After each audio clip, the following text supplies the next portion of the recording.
আসসালামু আলাইকুম রহমতুল্লাহ। সুপ্রিয় দর্শক শ্রোতা, আশা করছি আপনারা যে যেখান থেকে শুনছেন প্রত্যেকেই ভালো আছেন। আজকের ভিডিওতে আপনাদেরকে একটা চমৎকার কোর্স সম্পর্কে বলবো, যেটা উন্মুক্ত বিশ্ববিদ্যালয় তথা পুরো বাংলাদেশের মধ্যেই অন্যতম একটা দামি কোর্স বলা হয়ে থাকে এবং এই কোর্সটা সম্পর্কে আপনারা অনেকেই আমার কাছে জানতে চেয়েছেন এবং যারা অনেকেই মাস্টার্স কমপ্লিট করেছেন কিংবা মাস্টার্সে অধ্যয়নরত অবস্থায় আছেন কিংবা অনেকেই অনার্স কিংবা ইন্টারমিডিয়েট কমপ্লিট করার পরে চিন্তা করছেন যে এ ধরনের কোনো একটা কোর্স করবেন। স্পেশালি যারা ক্রিমিনাল জাস্টিস নিয়ে পড়াশোনা করতে চান বা কেউ পুলিশে আছেন বা কেউ সশস্ত্র বাহিনীতে আছেন অথবা কেউ সাংবাদিকতা পেশায় আছেন কিংবা কেউ এমনিতেই ক্রিমিনাল জাস্টিস সম্পর্কে স্টাডি করতে চান, তাদের জন্য বেশ একটা দামি এবং স্পেশাল একটা কোর্স হচ্ছে masters in criminology and criminal justice MCCJ। এই কোর্সটি কিন্তু এখন বাংলাদেশ ওপেন ইউনিভার্সিটিতে পাওয়া যাচ্ছে। গত ৪-৫ বছর কিংবা তার আগেও কিন্তু এই কোর্সটি উন্মুক্ত বিশ্ববিদ্যালয় তথা বাংলাদেশের নামি দামি যে ইউনিভার্সিটিগুলো আছে সেখানে কিন্তু এই কোর্সটি খুব বেশি একটা পাওয়া যেত না। আর পাওয়া গেলেও এটা বেশ ব্যয়বহুল এবং অনেক কষ্টসাধ্য ছিল সবার পক্ষে করা। বাট এখন কিন্তু আপনি খুব ইজিলি উন্মুক্ত বিশ্ববিদ্যালয় থেকে এই দামি কোর্সটি করতে পারছেন। তো চলুন কথা না বাড়িয়ে আজকে আপনাদেরকে আমি ধারণা দিব যে কারা এই MCC যে কোর্সটিতে অ্যাডমিশন নিতে পারবেন।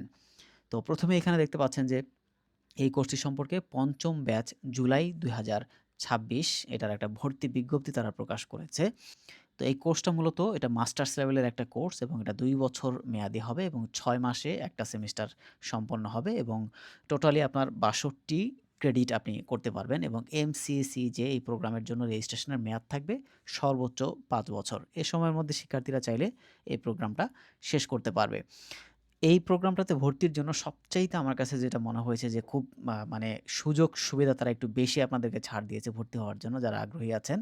যে মানবিক বিজ্ঞান এবং ব্যবসায় শিক্ষা শাখাসহ যেকোনো স্বীকৃত বিশ্ববিদ্যালয় থেকে বা কলেজ থেকে প্রাপ্ত স্নাতক ডিগ্রি বা শিক্ষা জীবনের যেকোনো স্তরে অনধিক একটি ৩য় বিভাগ বা শ্রেণী বা সমমানের সিজিপিএ থাকলেও কিন্তু আবেদন করা যাবে। এই ক্ষেত্রে আপনার ধরেন যে এসএসসি, এইচএসসি কিংবা অনার্স কিংবা মাস্টার্সে আপনার কোনো একটা কোর্সে আপনি ৩য় বিভাগ পেয়েছেন, সেক্ষেত্রে ওই শিক্ষার্থীগণও কিন্তু অ্যাপ্লিকেশন করতে পারবেন। তো পরীক্ষার ফলাফল, মাস্টার্স বা উচ্চতর ডিগ্রি এই সংক্রান্ত যে আপনার অতিরিক্ত যে যোগ্যতাগুলো আছে অর্থাৎ যেটাকে আমরা এক্সট্রা অর্ডিনারি বলে থাকি, যাদের এই ধরনের আলাদা কোনো এক্সট্রা অর্ডিনারি কোনো সার্টিফিকেট আছে, সেগুলো এই কোর্সে ভর্তি হওয়ার ক্ষেত্রে একটা বিশেষ যোগ্যতা বা আলাদা একটা যোগ্যতা হিসেবে কাউন্ট করবে তারা এবং তারা এই বিষয়গুলো বিবেচনায় রাখবে। বিশেষ করে এই কোর্সগুলো করার ক্ষেত্রে যারা বেশি অগ্রাধিকার পান তারা হচ্ছে যেমন যারা সাংবাদিকতায় আছেন, যারা হায়ার এডুকেশনের জন্য আরও ভালো কিছু করতে চান বা যারা শিক্ষকতা পেশায় আছেন বা আইন পেশায় আছেন, অ্যাডভোকেট আছেন, প্রশাসনে আছেন, পুলিশ প্রশাসনে আছেন কিংবা সশস্ত্র বাহিনীতে যারা আছেন তাদের ক্ষেত্রে এই কোর্সটা কিন্তু বেশ একটা ভালো একটা কোর্স এবং তাদেরকে এটা অগ্রাধিকার দেওয়া হয়। ফি এটা হচ্ছে আপনার আবেদন ফর্ম ফি হচ্ছে ৳১,০০০ এবং প্রত্যেকটি কোর্সের জন্য ৳৩,০০০ করে এটা আপনার নির্ধারণ করা হয়েছে এবং রেজিস্ট্রেশন ফি আছে এটার সাথে ৩,০০০। সব মিলিয়ে আপনার ১ম সেমিস্টারে মোট ভর্তি ফি পড়বে হচ্ছে ৳২০,৬০০। ভর্তির যেই প্রসেসিংটা অর্থাৎ অনলাইন অ্যাপ্লিকেশন যে প্রসেসিং আছে এটা আপনার সেম অ্যাজ আগের যেই ভর্তির যে আবেদনের প্রক্রিয়াটা অনেকটা ঐরকমই। এছাড়া আমি ডেসক্রিপশন বক্সে লিঙ্ক দিয়ে রাখবো। ওই লিঙ্কে ক্লিক করলে কিন্তু আপনারা সরাসরি অ্যাপ্লিকেশনের যেই তাদের ওয়েবসাইট আছে ওই ওয়েবসাইটে আপনারা প্রবেশ করতে পারবেন। ছবি এবং আপনার যে সিগনেচার আছে এই বিষয়গুলো আপনারা তৈরি করে তারপরে আপনার অ্যাপ্লিকেশনে বসবেন অর্থাৎ ৩০০x৩০০ মেগাপিক্সেলের যে জেপিজি ফরম্যাটের ছবি এবং আপনার সিগনেচার ৩০০x১০০ মেগাপিক্সেলের জেপিজি ফরম্যাটে সেটা আপলোড করতে হবে। এই বিষয়গুলো আপনারা রেডি করে তারপরে বসবেন এবং একাডেমিক ইনফরমেশন তারপর হচ্ছে আপনার শিক্ষাগত যোগ্যতা, আপনার অভিজ্ঞতার সনদ যেগুলো আপনার কাছে আছে এগুলো থাকলে এগুলো প্রফেশনাল যে ইনফরমেশনগুলো আছে এগুলো দেখে খুব সুন্দরভাবে আপনার এনআইডি কার্ড কিংবা জন্ম নিবন্ধন যেটা আছে সেটা দেখে আপনারা অ্যাপ্লিকেশন করবেন এবং সর্বশেষ যখন ফিনিশ বাটনে ক্লিক করবেন, ফিনিশ বাটনে ক্লিক করার পূর্বে কিন্তু অবশ্যই আপনি আরেকবার দেখে নিবেন যে আপনি যে তথ্যগুলো দিয়েছেন সেগুলো সঠিকভাবে দেয়া হয়েছে কিনা।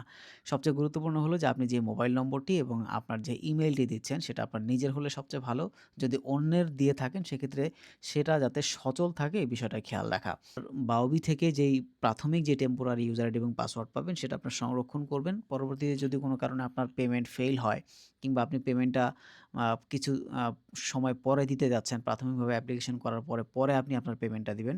সেক্ষেত্রে আপনি টেম্পোরারি ইউজার আইডি এবং পাসওয়ার্ড দিয়ে কিন্তু পরবর্তীতে লগইন করেও কিন্তু আপনার পেমেন্টটা আপনি কমপ্লিট করতে পারবেন। পরবর্তীতে যখন আপনার ফাইনাল সাবমিট হয়ে যাবে, এরপর হচ্ছে আপনার কাজ শেষ হবে আরকি। তো আপনি যখন অ্যাপ্লিকেশনটা কমপ্লিট করবেন, কমপ্লিট করার পরে আপনার সমস্ত ডকুমেন্টগুলো আপনি সাজাবেন। অর্থাৎ এসএসসি থেকে শুরু করে আপনার যত ধরনের আপনার সার্টিফিকেট আছে, অর্থাৎ আপনার যদি এক্সট্রা কোনো সার্টিফিকেট থাকে সেটাও আপনি এড করে দিবেন এবং সবগুলো কাগজ আপনি সাজিয়ে সেগুলোকে আপনি সত্যায়িত করবেন। ১ম শ্রেণীর কোনো একজন গেজেটেড কর্মকর্তা হলে সবচেয়ে ভালো হয়, অথবা আপনার ইউনিয়ন পরিষদ চেয়ারম্যানের কাছ থেকেও আপনারা সত্যায়িত করে নিতে পারেন। অর্থাৎ আপনার এসএসসি সার্টিফিকেট, আপনার এইচএসসি সার্টিফিকেট, এরপরে হচ্ছে আপনার স্নাতকের যে সার্টিফিকেটগুলো আছে, ডিগ্রি করে থাকলে ডিগ্রির যে সার্টিফিকেট আছে, সেগুলোর সার্টিফিকেট সবগুলো আপনি খুব সুন্দরভাবে একটা সেট করবেন। সেট করে সেটাকে আপনি সত্যায়িত করে এবং আপনি যে অ্যাপ্লিকেশন করেছেন অনলাইনে, সেই অ্যাপ্লিকেশন কপিটা সহ আপনি জমা দিবেন।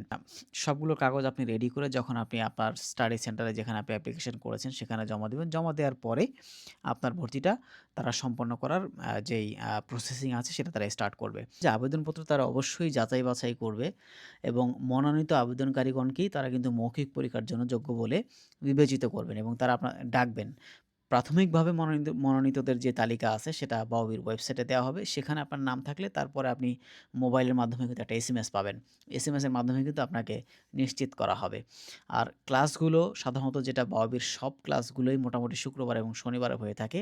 এই কোর্সটার জন্য আপনার ক্লাসগুলো শুক্রবার এবং শনিবারেই হবে। সো যারা শুক্রবার এবং শনিবারে সময় পান ক্লাস করার জন্য বা পড়াশোনা করার জন্য, তাদের জন্য কিন্তু এটা বেস্ট একটা অপরচুনিটি এবং আপনার দেখা গেছে যে আপনি অনেক ব্যস্ততার জন্য স্টাডি করতে পারছেন না বা পড়াশোনাটা আপনার কন্টিনিউ হচ্ছে না। তো তাদের জন্য কিন্তু আসলে শুক্রবার এবং শনিবারে ক্লাস করার জন্য বেশ আদর্শ একটা প্রোগ্রাম হচ্ছে এই এমসিসিজি কোর্সটা। সো আমার মনে হয় যে এই ভিডিওটা আপনাদের জন্য হেল্পফুল হবে। যদি ভালো লেগে থাকে অবশ্যই এই ভিডিওটা শেয়ার করে দিবেন, আপনার বন্ধুদেরকে জানাবেন। তো ভালো থাকবেন সবাই। পরবর্তীতে অন্য কোনো ভিডিওতে আবার কথা হচ্ছে। সে পর্যন্ত সবাই সুস্থ থাকুন।